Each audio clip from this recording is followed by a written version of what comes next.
Hi friends, இன்றைக்கி வந்து ஒரு மட்டன் குழம்பு எப்படி செய்யலான்றதை பார்க்கலாம் வாங்க.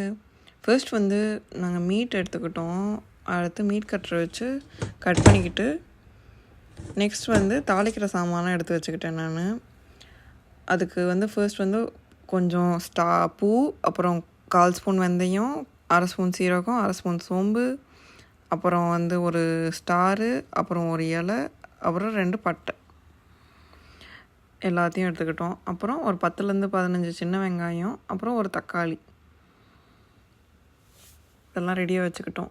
நெக்ஸ்ட் வந்து ஒரு குக்கர் எடுத்துக்கிட்டு அதில் ஒரு 2 ஸ்பூன் ஆயில் ஊற்றிக்கோங்க. அப்புறம் அந்த தாளிக்கிற சாமானெல்லாம் சேர்த்துக்கோங்க.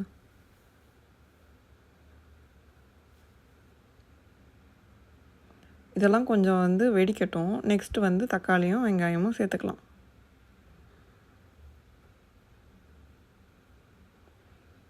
வெங்காயத்தை ஆட் பண்ணியாச்சு.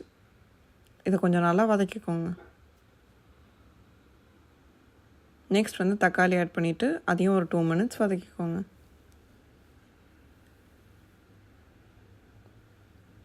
நெக்ஸ்ட் வந்து அந்த மட்டனை வந்து நல்லா கழுவி எடுத்துக்கிட்டு அதை வந்து குக்கரில் ஆட் பண்ணிக்கோங்க.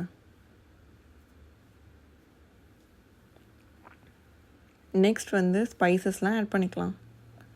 அதுக்கு வந்து ஃபர்ஸ்ட் வந்து ஒரு 1/4 ஸ்பூன் மஞ்சள் தூள் சேர்த்துக்கோங்க. அதுக்கப்புறமா வந்து ஒரு 4லேருந்து 5 ஸ்பூன் வந்து மிளகாய் தூள், அப்புறம் வந்து 5 ஸ்பூன் மல்லித்தூள், இதெல்லாம் ஆட் பண்ணிவிட்டு அப்புறமா வந்து தேவையான அளவு கல் உப்பு சேர்த்துக்கோங்க.